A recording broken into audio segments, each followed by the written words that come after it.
About the spirit of prophecy. God calls upon us to move carefully. He warns us against confederating with unbelievers. We are not to bind ourselves with them in business relations. No one is excusable who does this. We are not to confederate with unbelievers. When the Israelites entered the promised land, if you take a look at your Bibles here, if you look at Judges chapter 1. In Judges chapter 1, the Israelites were warned not to make an alliance, a covenant with the people of the land. Remember that? Yes. And when they entered the promised land, things were going well. Until they were conquering wherever they went, until in verse 22, their first covenant with the people of the land appears. It says, Judges 1 verse 22, it says, the house of Joseph also went up against Bethel, and the Lord was with them. The house of Joseph sent out spies to Bethel. The name of the city was formerly Luz. When the spies saw a man coming out of the city, they said to him, show us the way into the city, and we will deal kindly with you. That word kindly is based on the word chesed. It means covenant faithful. And from that moment onwards, the Israelite conquest ran into trouble. And so in Judges chapter 2, the angel of the Lord appears to the people of Israel. That's Jesus Christ. And he says in verse 1, I brought you up from Egypt and brought you into the land that I promised your ancestors. I said, I will never break my covenant with you. That is, God's people are in a covenant relationship with God. That's supposed to be an exclusive covenant, by the way. It's a marriage covenant. For your part, verse 2, do not make a covenant with the inhabitants of the land. Tear down their altars, but you have not obeyed my commands. See what you have done. And so God's people were warned as they enter the promised land, do not make covenants with the heathen.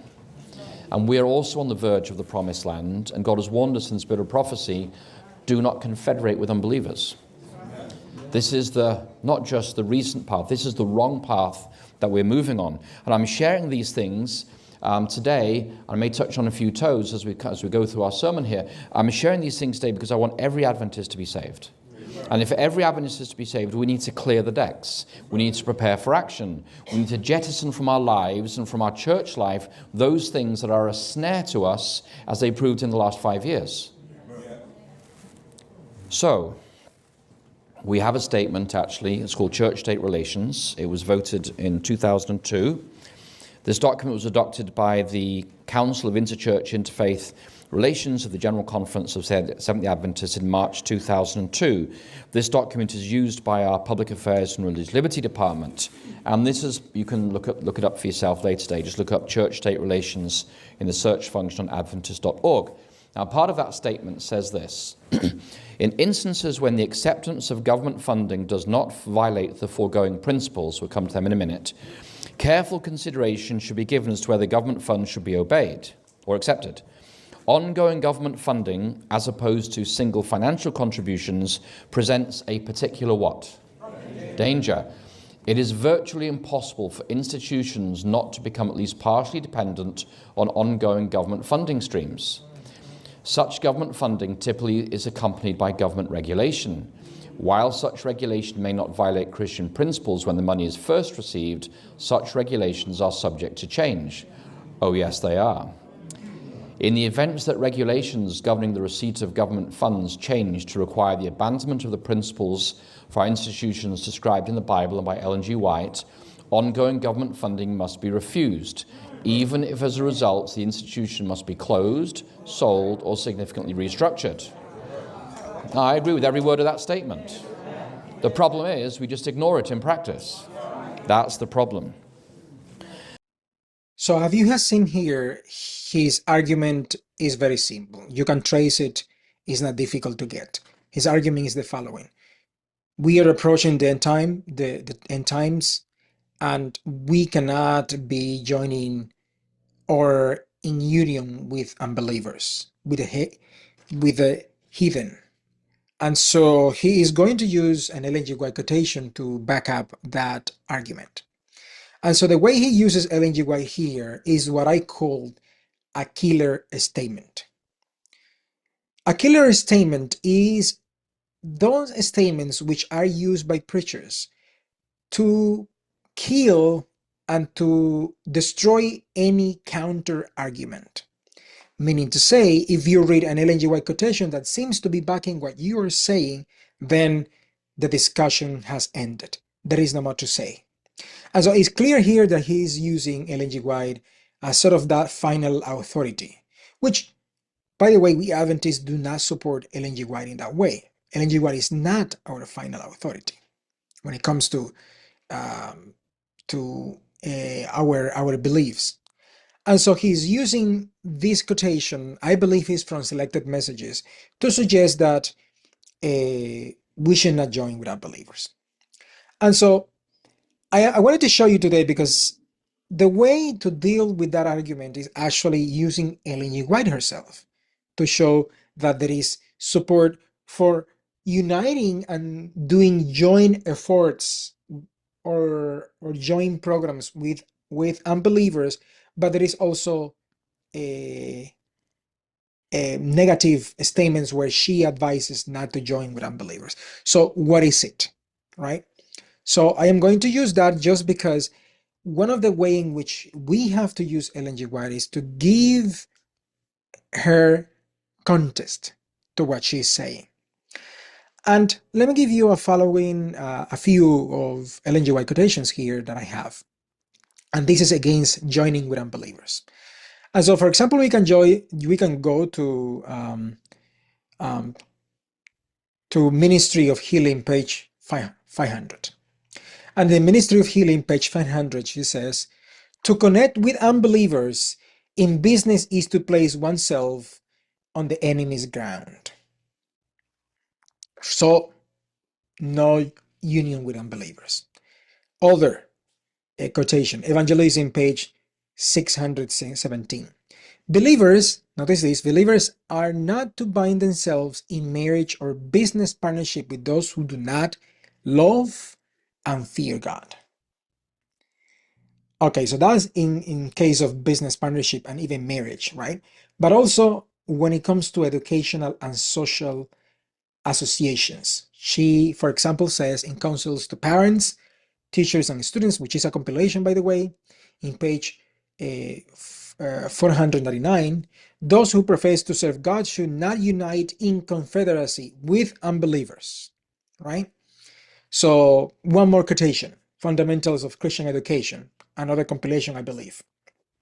It says, I warn you not to link up with unbelievers, to connect with worldly, unconsecrated influences.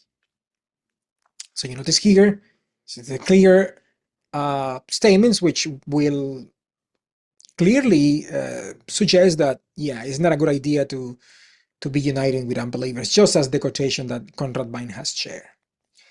So one more is on church unity and ecumenical movement. She says, we are, and this is from Selected Messages, book 2, page 67. She says, we are not to spend our time in laboring to have unity with unbelievers, for such unity is forbidden by the word of God.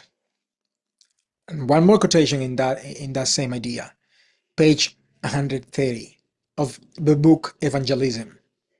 There is a separate and distinct work to be done. We are not to join with unbelievers in their councils or policy. One more, and this is on mission and evangelistic work. And this is from Testimonies of the Church, volume 6, page 143, and says, in our work, we are not to be dependent on the help of unbelievers. We are not to invite them to take part in our councils. Evangelism, page 510, a similar idea. We cannot afford to link ourselves with those who do not recognize the Lord Jesus Christ as their personal Savior, right? So all of these instances, Ellen G. White is making an argument to not unite with unbelievers. And by the way, all of these phrases and all of these quotations, they have a context in which they were said, because normally these are books that are just compilations of the testimonies or whatnot. So there is a contest, which we are not going to discuss today because it will be too long, this episode anyway. So now let's go to the opposite. In some sense, and where it seems that Ellen G. White is supporting union with unbelievers. Notice this. Ellen G. White indeed counsel caution regarding close unions with unbelievers, particularly in marriage, businesses, or theological compromise. However, she also acknowledged circumstances where cooperation with non-Adventists, that including unbelievers or members of other Christian denominations, it was appropriate, especially when the work advanced moral reform, health, education, or humanitarian efforts. So I am going to quote then a bunch of examples of those quotations, right? And this one I'm taking from the Review and Herald, October 15, 1914. This is in 1914. Look what she says. We are not to stand aloof from them, that is non-Adventist, in this work. We should unite with them whether we can to do so without compromises. So that's a key principle that she keeps on highlighting whenever she encourages joining efforts with other denominations or even governments. The Book of Temperance, page 220, says, whenever an opportunity is presented to unite with others in labor for the uplifting of humanity, let it be improved. Clearly, she is suggesting that temperance reform, particularly the fight against alcohol, was a cause shared with many non-Adventist Christians and secular reformers, so therefore it was okay to join. By the way, Ellen G. White joined the temperance movement in many occasions, and she often spoke about the benefit of doing that, because what they were doing, it was in accordance with our own interests. And so that was clearly that she supported those joint efforts. What about medical work and humanitarian efforts, which I already gave an example, but let me just read a few more. The Book of Testimonies for the Church, Volume 6, page 289 says, let not our ministers think, notice this, let not our ministers think that it is lowering themselves to speak at temperance gatherings. And continue, this is the temperance movement that she joined a lot. There is a world to be saved, and we are to unite with others as so far as we can do so without compromise. The same idea, no compromise, but joining with them is okay. Welfare Ministry, page 163, and says, in all cities there are human beings, ignorant and degraded, destitute of homes and clothing. We are to seek, notice this, we are to seek the help, we are to seek to help them in cooperation with others who have a heart for suffering humanity. With others, right, who have a heart for a suffering humanity. And this could be easily thought as the work of Adra. Although Adra didn't exist in any one time, it is easily the same kind of situation, right? So Ellen G. White often argued Adventists to work with local officials, physicians, and non-Adventist agencies in medical missionary work, relief programs, and hygiene education, which we have lots of examples for that. What about using non-Adventist and non-Adventist literature and speakers, right? Notice this. So one might think that we cannot invite to our churches, probably not to our sermons, but we cannot invite any other person who is not an Adventist in any way or form to our churches or to our groups or our meetings, because that's not a good thing. But notice what she says. Testimonies for the Church, Volume 6, page 128, which we have quoted before, but let's continue here, and says, the Lord has men of larger faith and wider experience than many of our own people who can help us in our work. So while she was cautious about theological influences, she acknowledged the value of practical knowledge and skills offered by those outside Adventist faith. All right, so what about in religious liberty, which is an issue that Conrad Vine comes many times during his sermon here. In Gospel Workers, page 301 says, in our work, we should always move forward unitedly. We should unite with those who are seeking to uphold the principles of religious liberty. One more, evangelism and social contact. Ministry of Healing, page 143, and says, Christ's method alone will give true success in reaching the people. He mingled with men as one who desire their good. So the conclusion with this is Ellen G. White warned against unequal joking or doctrinal compromise. She consistently encouraged collaboration whenever we can do so without compromise, especially in social reforms, medical and welfare work, legal and civic advocacy, and religious liberty, and of course, in respectful evangelism through mingling and service with others. So, to Dr.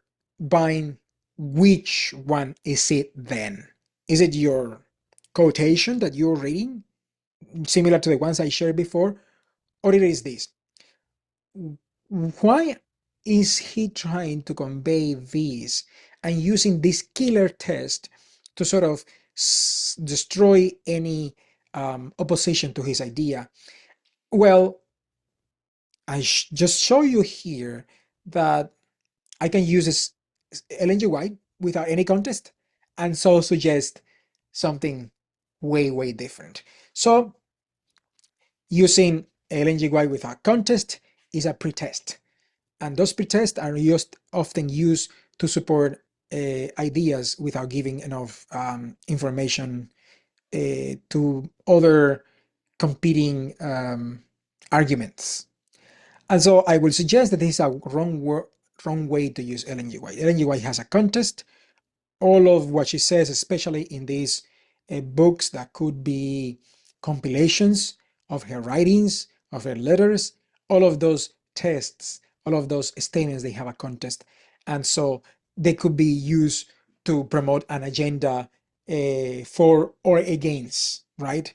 An argument. So I think it's a wrong way to use Ellen G. White. I want to take a look for a minute at our healthcare system in North American division. The NAD healthcare system has multiple sources of income. There's Medicaid, Medicare, there's private insurance payments, and there's some contribution from the church, but very little. So it's basically your foundation is Medicaid and Medicare payments, then there's insurance payments, then there's a few marginal extras on top of that. So our healthcare system would not live without the Medicaid and Medicare payments. It is completely dependent. That's your bread and butter. That's the foundation of your funding stream. So I didn't put this together, but I have friends in North American Division Healthcare. This is the data from 2019 to 2022, 2023. So if I'm going to have a pointer here. So on the left, you have the parts of Adventist Healthcare in North America. There's Adventist Health based in Florida. You have Adventist Health System West based in Roseville, California. You have Adventist Healthcare Inc. based in Maryland. You have Kettering based in Kettering, Ohio. And you have Loma Linda based in California. And I just want you to look, because 2019 is the same as 2022, 2023. Look under 2022, 2023, you've got two columns in red.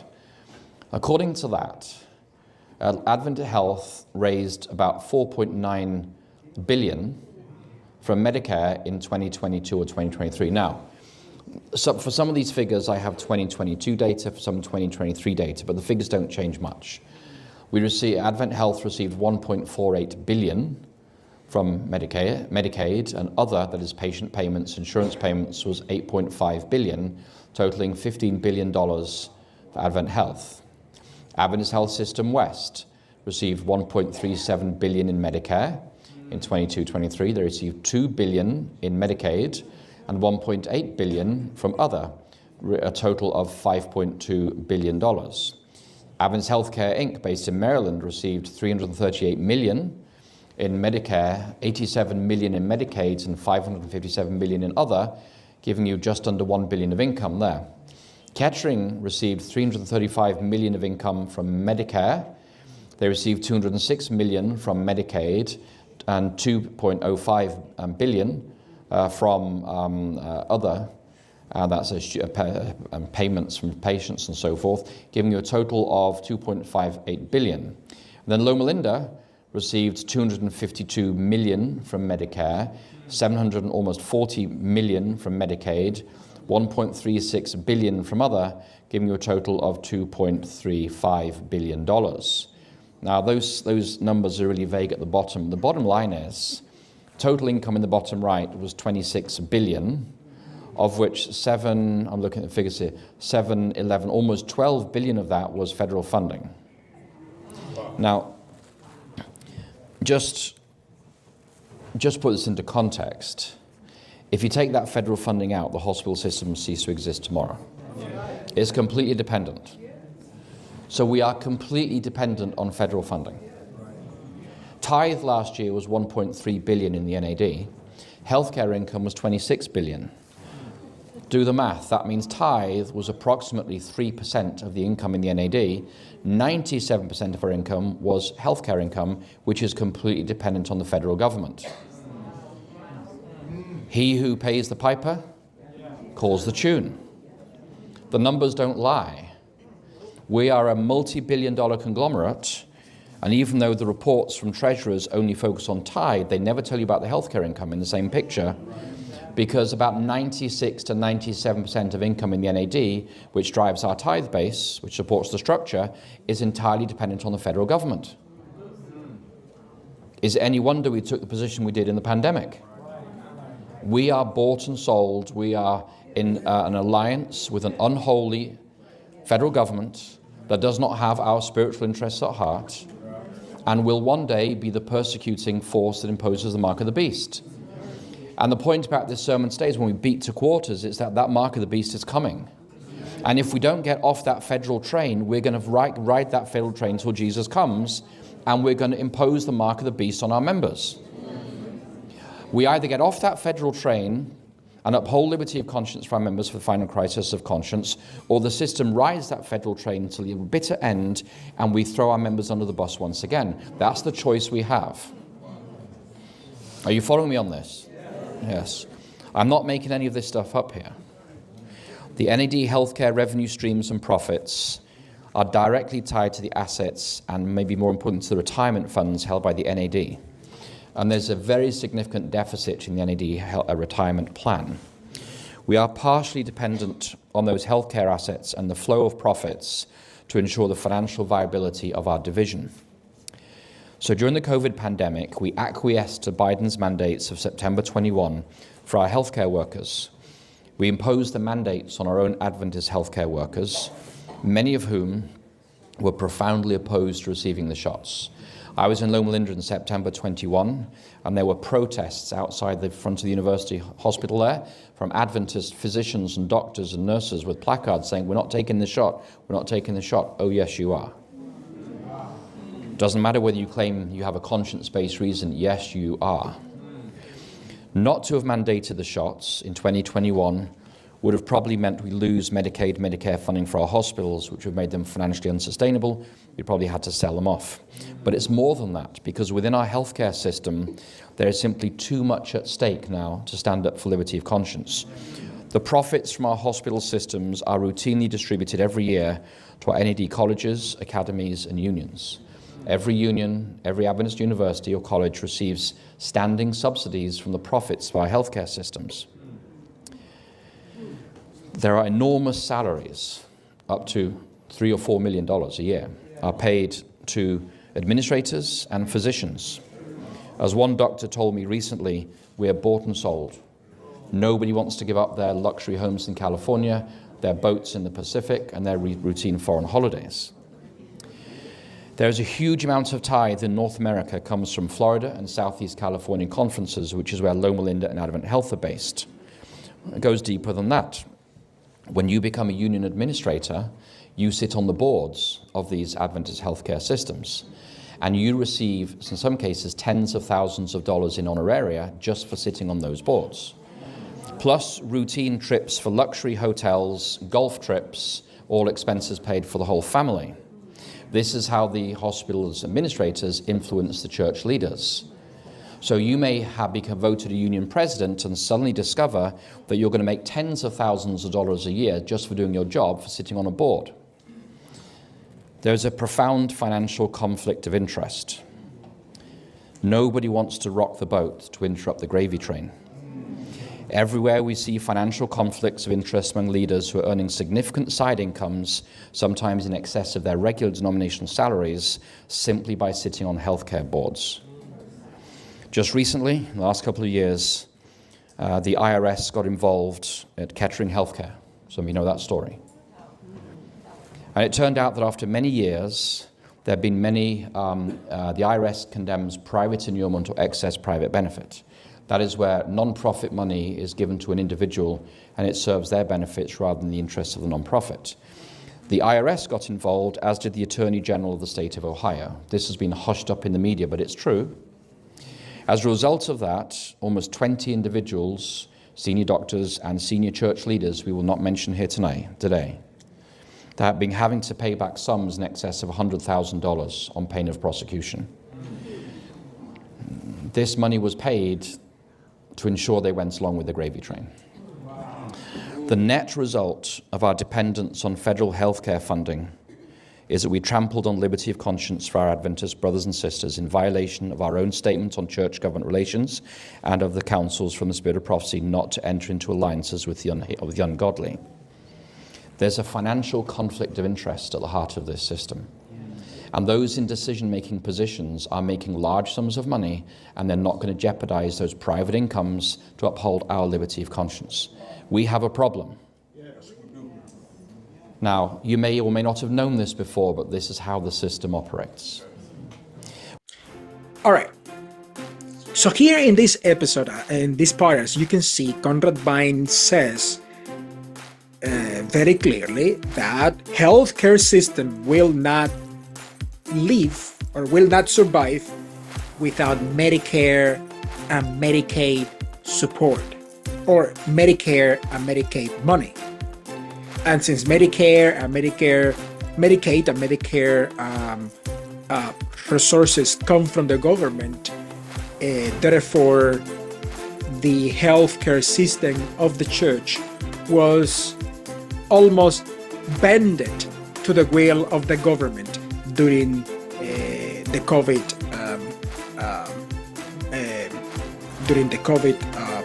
pandemic. And so that was the point that he was trying to make. And he says that according to the data, I haven't confirmed this data, that's what he says, that according to the data, he says that 96 to 97% of the North American division budget comes from these Medicare and Medicaid funds.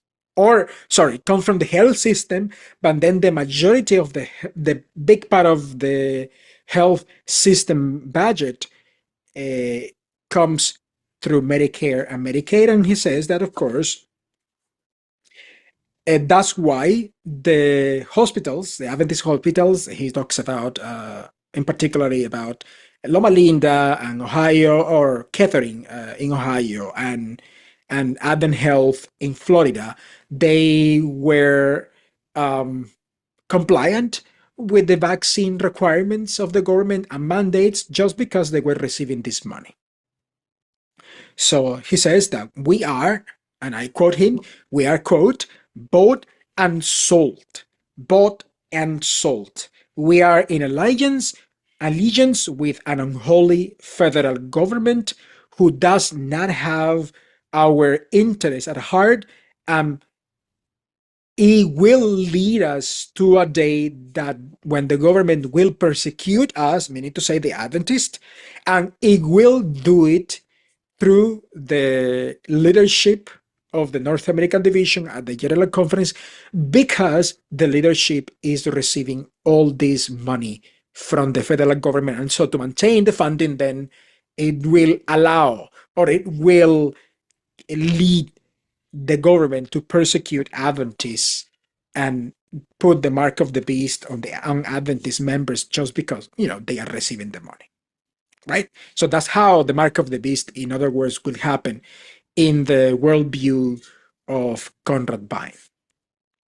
Now, he says here that if we continue riding that train, if we continue on that train of the government, right, till Jesus comes, we will, he says, quote, we will impose the mark of the beast in our members, right? So he says, he continues saying, as you saw here, that there were um, there were people who were opposing, people who were part of this, who were working in these hospitals, Adventist hospitals, who were opposing these vaccine mandates, and they were protesting at Loma Linda, in Ohio, Kettering Health Care System, and the hospital and the Adventist Church didn't listen just because, of course, it was important to keep the funding coming. And so that was a thing. So a few clarifications here, I have to say.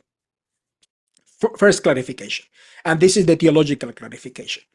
I don't think it's a good idea to suggest that because we are receiving the money that we are receiving today, or the North American division, sorry, not we, but the North American division is receiving the money from the federal government. It doesn't mean that the mark of the beast will come through that, right? So, in other words, since there is conflict of interest, then at the end of the day, the church and the leadership of the church will just sell the Adventist members to the government when the government is actively persecuting to put the mark of the beast on the people. I just have to suggest that that's not what we believe. What is the symbolism of Revelation 13 concerning the topic of the mark of the beast? We believe the mark of the beast has to do with worship, right? Whether people choose the wrong or right worship, and that includes the day of worship, that is what the mark of the beast means, right? It's a it's a it's a it's a it's a decision, a conscious decision to not follow God's will in and not worship God, uh, not only in the day but in the way that He ask believers to do it, and that is what Revelation 13, and that's what we believe of Revelation 13, and that's how we see it. But there is no,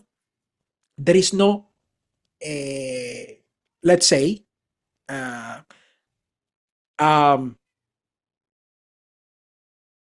government policy that will mark some people either with, I don't know what strategy, either by um, a mark, physical mark, or a digital mark, right? There is no, that's not how we understand the mark of the beast. So that's the first clarification there, just for us to check clearly what he is saying. The other part has to do with his proposal, right? His proposal here is that we should stop funding coming from Medicare and Medicaid. Just a clarification though, and I know people who live in the US will understand this very clearly, very easily, because the way a person gets health care in this country is through, first, private insurance, right? When you are working, you can get insurance through your uh, health insurance through your employer, right?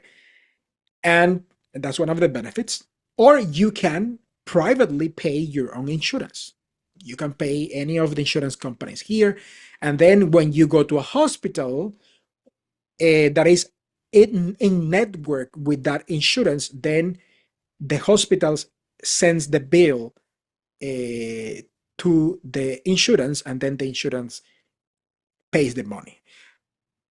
And so the way is, and that's how the business is, right? I pay my insurance, or my company and me, we both pay the insurance.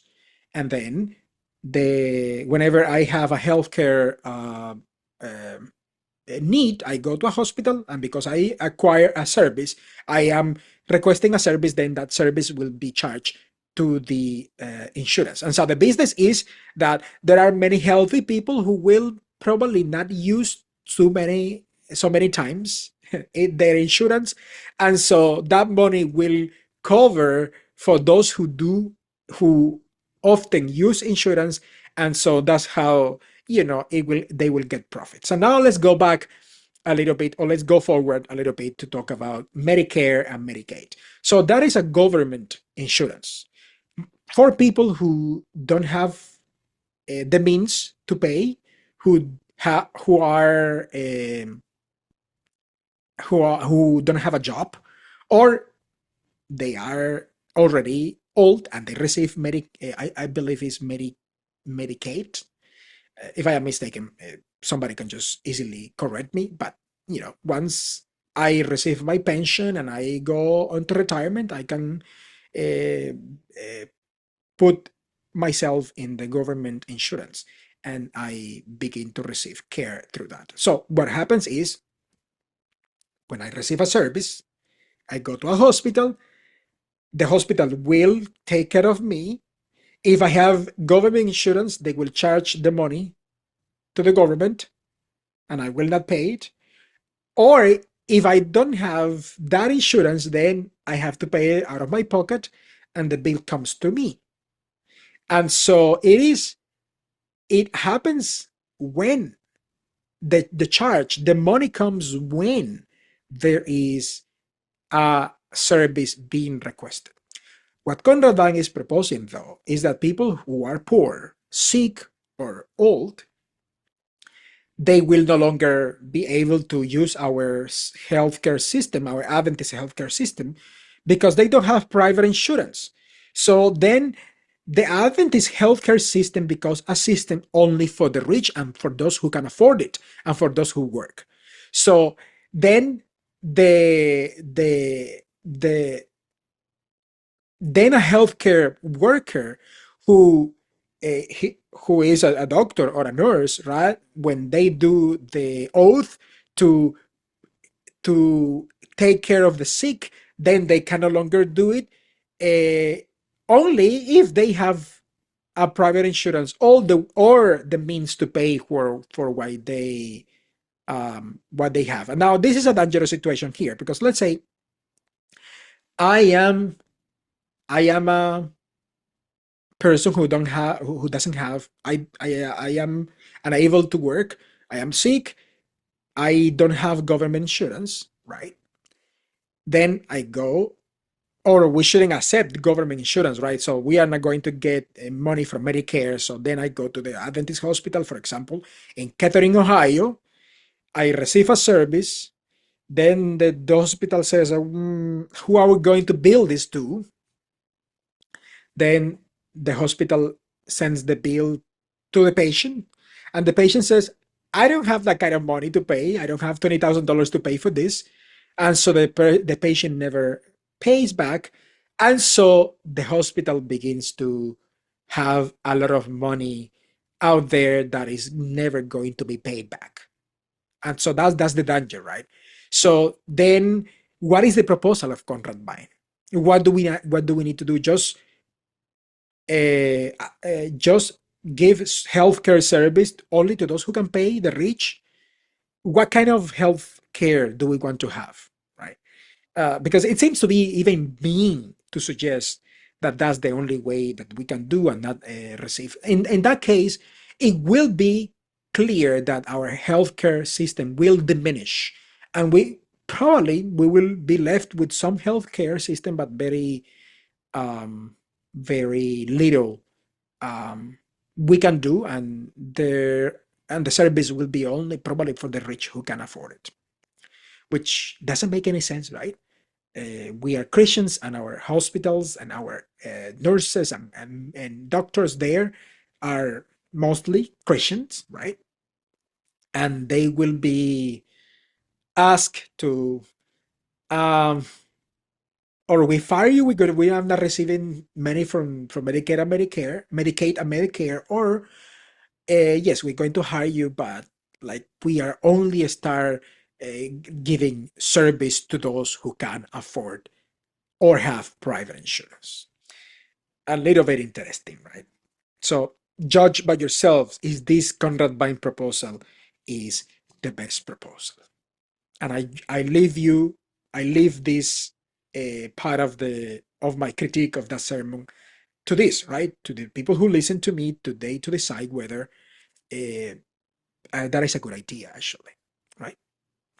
Probably it is a good idea. Probably we just need to go back in time and have a very small healthcare system, right? Probably small clinics, or I don't know. We will no longer have these big hospitals, or like Catherine or Advent Health in Florida, or Loma Linda Hospital, or Loma Linda Healthcare system in California. So I think it would be interesting for us to think, and I don't think that's what we want, though. Now the problem is that he only centers in the U.S. So he says that this is the way the mark of the beast will come, and the government will persecute Adventists through this train of public funding. What about other countries, though? What about South America, Africa, Europe, and Asia? How will they be persecuted? Right?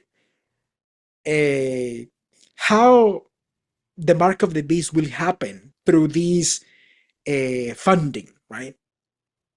It will be very interesting to see what is the explanation of Conrad Vine, because this is a very American-centered interpretation of the Holy Scriptures, of the book of Revelation. And I don't think, though, that that's what we believe. We have to account for the fact that most Adventists do not live in the United States, they live outside of the United States. And so, how is it that these people who do not receive Medicare and Medicaid, because this is only a US program, will be victims of the mark of the beast? Or maybe is in each government, in each country, as the Adventist people, Adventist churches receive funding through different ways, then each government will start, I don't know, persecuting them because they are receiving funding from their governments. How is it that this is going to happen, though? Because it is just so very interesting when we go to the nitty gritty of details and see that sometimes these very broad descriptions and these very aggressive interpretations of the biblical text are not feasible, even logically speaking. All right, we are going to leave it here and we are going to go to the next part. All right, this is it for now. We'll see you in the last part of this analysis of the sermon by Conrad Vine.